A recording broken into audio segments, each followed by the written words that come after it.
Alright, y'all. It is 12 something, I don't know. It is officially surgery day. I cannot have anything to drink or eat until after my surgery now. I don't have to go to the hospital until 1:30, and my surgery is at 3:30. I don't know how long it'll last. It all depends on how extensive my endometriosis is.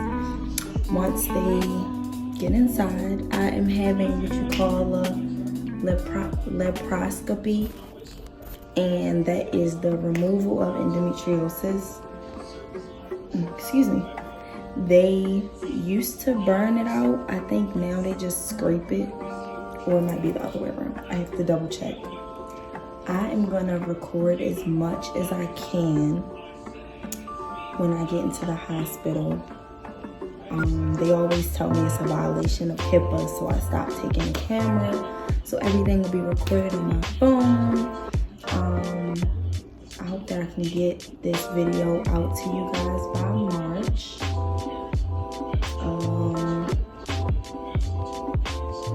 I think that's it. I'm not really nervous. This is my 5th time having the surgery.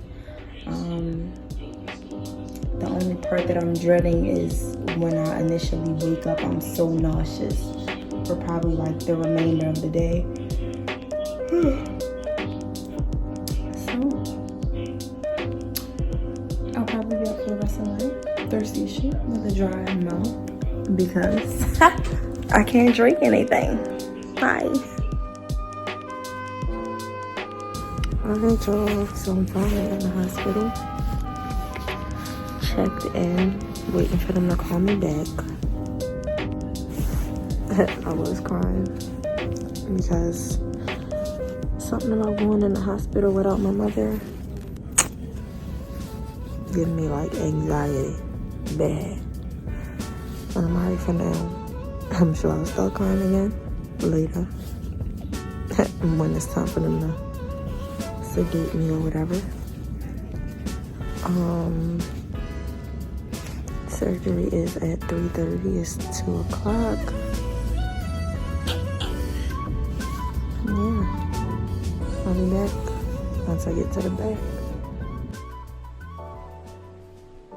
All right, so no traveling out of state or intercontinentally, which they don't allow anyway in most countries. I even read an article that Great Britain now is going to fine people if they lie, if they get on a plane and lie from where they've come from. There's certain like red countries that they're not accepted because they have such an outbreak right now.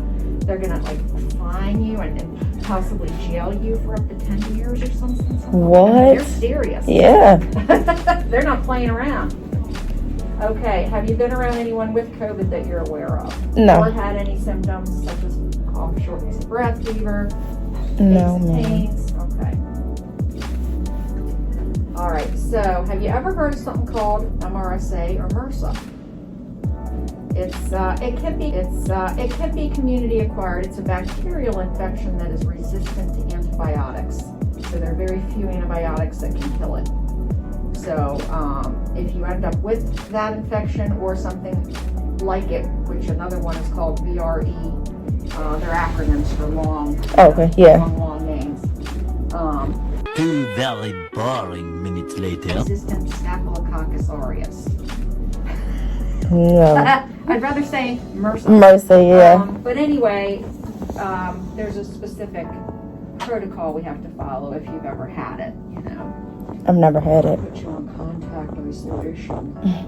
Never had Blow it. your nose, like we do with the COVID, yeah.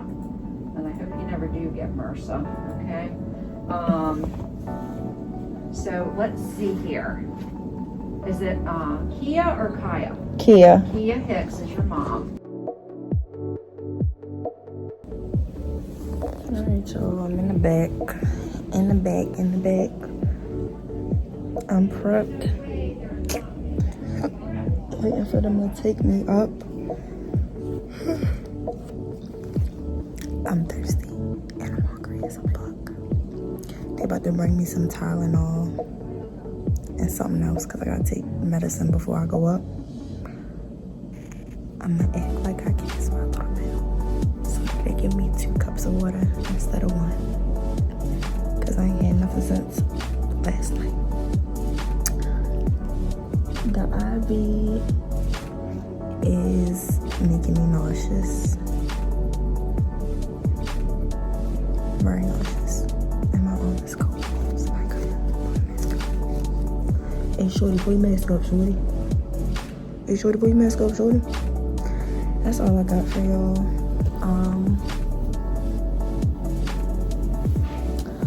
I guess I'll be back once I get into the recovery space to let you guys know how the surgery went.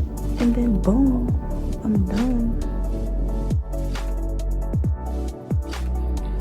So I got surgery on the 10th.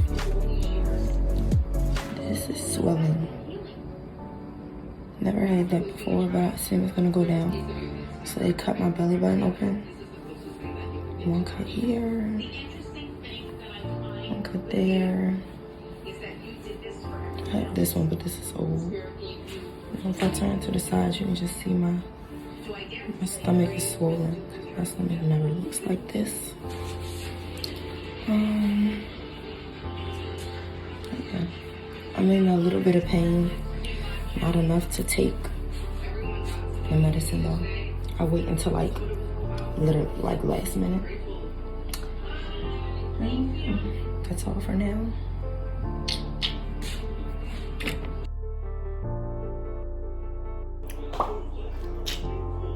Hey y'all, it's part maybe 4 or 5 of this, sorry for cracking my knuckles, this Endo vlog that I'm making.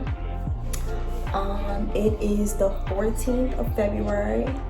I had surgery on the 9th. Whew, it's been a full day since I have not taken my medication, and so far I've been okay. The worst is when I sit down too long and when I lay down to go to sleep. It's weird because it's like, well, it's actually not weird because I guess with them going in my stomach, I do kind of feel everything moving around, because they did go in my stomach and have to, you know, move things to get the endo. I don't think I said this in the previous videos, but according to my mom, I don't know how true this is, she said I didn't have a lot of endo this time, just mostly scar tissue. You get a lot of scar tissue from not moving around enough. You are in a lot of pain after surgery, but your doctor or my doctor, my surgeon will tell me, day 2 after the surgery, I need to be getting up and I need to be walking around. Like up and down the steps or anything, but I cannot lay in bed. Try not to do that as much, and I have not. I have found though, because I've been trying to walk a lot and everything, and getting out the house, as long as I haven't taken my medicine, because if I take my medicine, I'm high out of this world. I have like 5 different medications that I'm on right now. So if I found out that if I walk too much or if I'm doing too much, it's kind of like my heart or my chest will let me know, because I'll either get pain over here, like a sharp, it's like I'm trying to be cute and I'm absolutely not trying to do that. I'll get like a sharp pain. It just depends. It's randomly like on the left, on the right. And as soon as I sit down for a second and like regroup, it goes away. But yeah, this is the 14th. It was Valentine's Day. Today was my first day out of the house after surgery. It went good. I did have to slow down at times, you know, stop walking and everything, but it's okay. My stomach is absolutely still swollen. And you can tell it's literally, ew, look at that. I didn't look at that. So you can see like at the top, this is how my stomach is. The bottom, that's swollen. You still see my bruise right here. That's never done that, but that's because of scar tissue. My belly button has been cut open. I have an incision there. I have one down here. Boom. And then trying to not show y'all my vagina on camera. Okay. Another thing that I did not explain in the video, what is endometriosis? Boom, duh, with the crap. I should have answered that question first. Endometriosis to me is different to everybody. There are 4 stages. I have stage 3 out of 4. So that's more than like moderate endo. I classify for like a much more painful endo.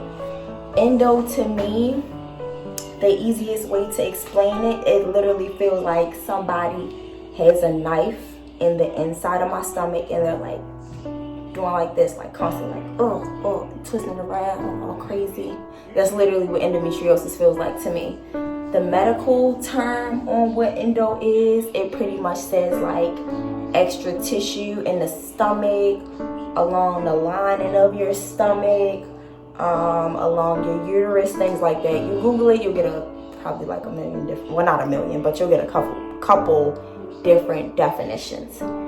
March begins Endometriosis Awareness Month.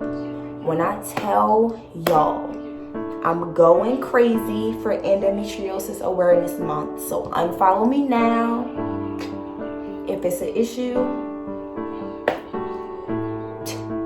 My cousin Toby, God rest her soul, she wanted me to go crazy for endo, and I put so much stuff about this, and it didn't become #1 priority until she passed away. Because I know what she wanted me to do, I know what she wanted me to fulfill, and I'm doing it. I'm telling you, I'm going dumb. I might not post anything but endo posts from March 1st until the end of March. But yeah, anyway, back to endo. I'm gonna get pictures back from my surgery when I go check in with my doctor. Had surgery February 9th. I am not clear to go back until March the 3rd. That's if my doctor clears me back, because I have to see him first. With this kind of big bruise on my belly button, I don't really know what he's gonna do. Because certain stuff I've tried to do, like open doors and stuff for myself today, that hasn't really worked. But again, it's day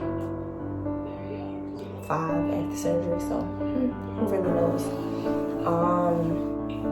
TMI, kinda, whatever. I got my IUD removed. I only ever got on birth control because of my endo, and birth control helps suppress my endo pain. It has become a way that I've dealt with endo, and I got diagnosed with endo at 17, and I've been on birth control since 17. I just, after like careful consideration, I no longer wanted to be on birth control anymore. So I want to see how life goes without it. If it's just terribly horrible and I can't deal, I'm gonna get my IUD back. I've had 2 or 3 IUDs since 17 because they expire, so you have to get them taken out and replaced. I just hope that this video is informative to anybody. Like,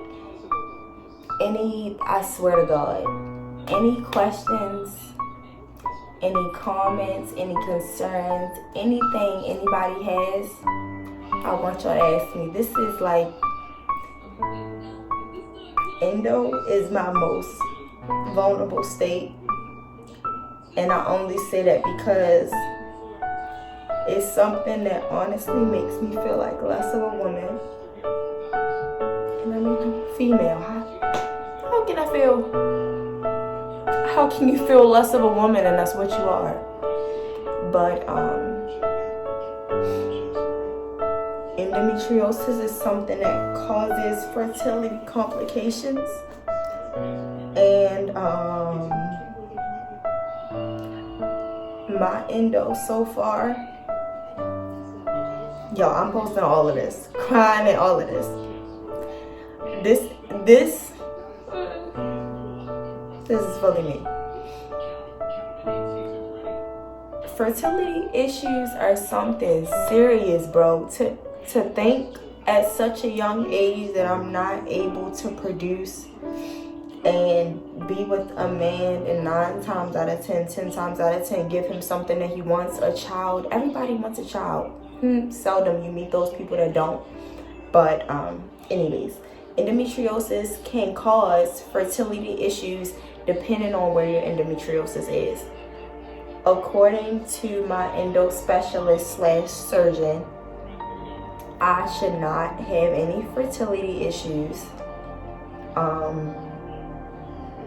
because I was fortunate enough for my endo to not be placed there. But I don't know. Doctors don't really know until you one thing and it really be another. So you don't know until you try. I've never really tried to have a child.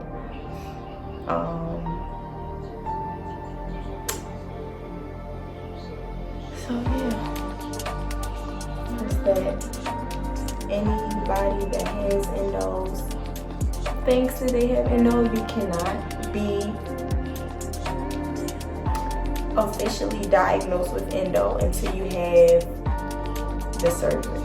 And that's only because endo does not show up, or endo doesn't commonly, let me say not, endo does not usually show up on ultrasounds or scans, etc. They usually don't. I've heard stories where they do,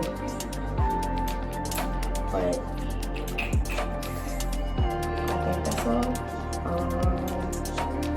Yeah, showed you my stomach and how it is. Spoke a little bit about, I guess, fertility and how scary it is for me. That's something that really, I'm telling y'all right now, I can't have a child. I don't even want to speak it into existence. Cause what? Can't have a baby. On me, for my cousin, for Toby, I'm having a baby, and that's on us. That's on her. It's almost March. It's almost been a year since Toby passed. Toby had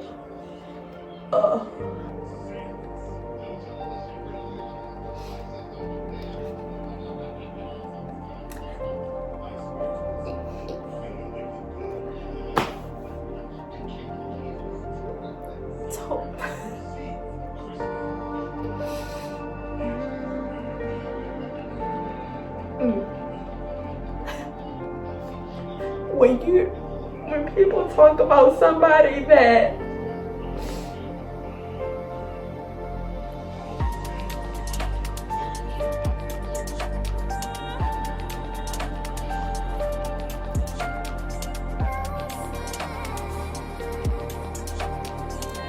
a life that didn't deserve to be taken. This is supposed to be for Endo, and I know. Thank God I do, and I trust Him with this. This is something that's still so mind-blowing. It's so much that my cousin wanted to do. Okay, sidebar, not really sidebar with Endo. Anybody that does not know my cousin, Toby Carter, she suffered from pulmonary hypertension. She was a lot of sick. A lot of that she didn't really let anybody know. She was strong for everybody. And it's so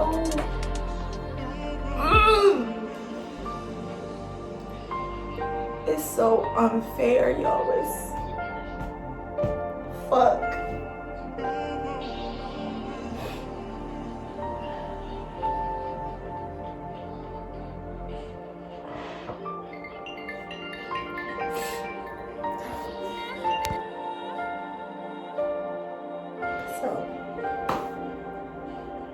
Yes. The cards that Toby were dealt is unfair. And I know, trust in God, I know. And I do. But I do not have the answers that I need. I don't. So, And that's just that. And I'll leave it there. Toby made sure whenever she knew I was going through a rough patch, or I was having like a flare up, or it was one specific time I was dealing with this guy, yo, and I was like, all right, this the one, like and I'm only 24, so boom, get over it. I'm only 24, but I was dealing with this guy maybe like a year or two ago. Whatever, you're irrelevant, so don't really know when you happened. Dealing with this guy, and he pretty much broke it off and told me, he was like, I can't really deal with you because of you possibly not being able to carry a child. That's something that's important to me. And I kind of disclosed my endometriosis to everybody before I even get serious. I mean, it's all over my Instagram. But if you don't know what it is, I'm willing to talk about it. And that's something that I bring up in first dealing with somebody, because it's something serious. It's a lot of things that I can't do. I cannot, excuse my French, fuck like a jackrabbit, because 9 times out of 10, I'm in pain. I can't. So yeah, I'm at an age where, guys my age, or guys period, they like to have sex. And if they cannot,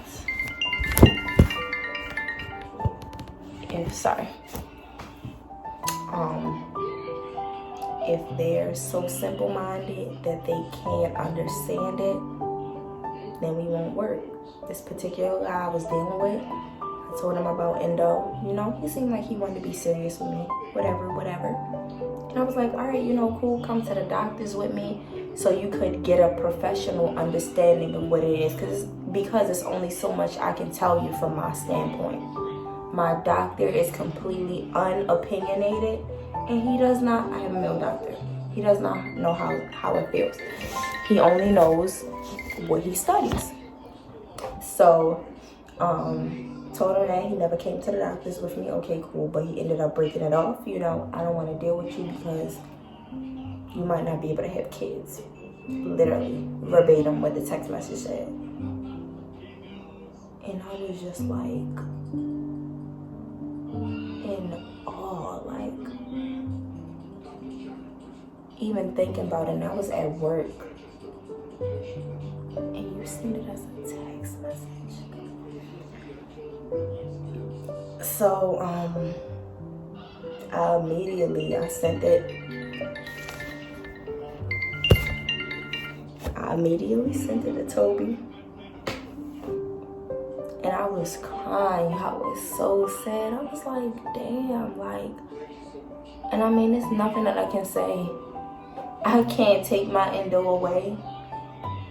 Look, these are the cards I was dealt. This is something I'm gonna have for the rest of my life. If you can't accept this, then I don't really know. I was like, I just was telling Toby, I said, damn, what if I can't have kids? And Toby, my walking angel, my angel on earth, Toby sent me this long ass prayer. And she was like, Janaija, we gonna have kids. We gonna have kids. I mean, so much stuff that I just know she wanted to do. We were supposed to get a house together. Nothing. Cousin died. At this age, gone.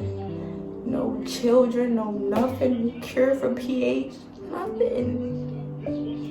And she never complained. She didn't complain about anything. I complained about my endo whenever I had a flare-up. You would not even know Toby was sick, yo. I mean, unless you followed her on Instagram or if you knew her personally, but she never complained, none of that.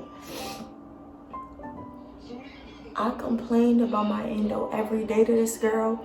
Toby would be in a hospital. I never knew. She would talk to me and kick shit like it was normal. Everything was fine. Toby told me I was gonna have kids, yo. I was gonna live. Women are, I don't know the statistical rate, but women with endo commit suicide a lot. So like when I post stuff on Instagram or Twitter, wherever you follow me at, I'm not being over dramatic. I put that on God, and I can be an over dramatic person. But this, what I was given, no joke. I would not wish this on anybody. I go to jail before I get endo, and I never even been to jail. I never, seriously.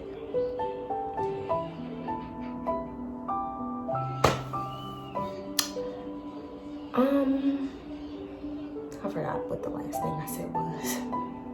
Because I'm emotional and in my feels. Yeah. Knowing Janaija and knowing endometriosis, March 1st begins endometriosis awareness. Endometriosis. Ew, what did I just say? Endometriosis. March 1st begins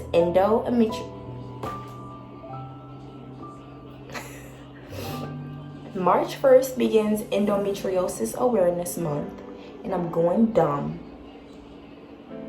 on my behalf, on Toby's behalf. And when I have a child, nigga, that's on me and on any nigga that said, bitch, I couldn't be with you because you might not be able to have a child. And on any fucking nigga that doubted my fucking cousin, yo. Because no matter what, here or not, she beat that shit. I don't give a fuck. A flying motherfuck. On any nigga that doubted me or that doubted Toby, Lene Carter, we got this. And I'm gonna get a cure to endo. And I'm gonna get a cure to pulmonary hypertension. And that's on me.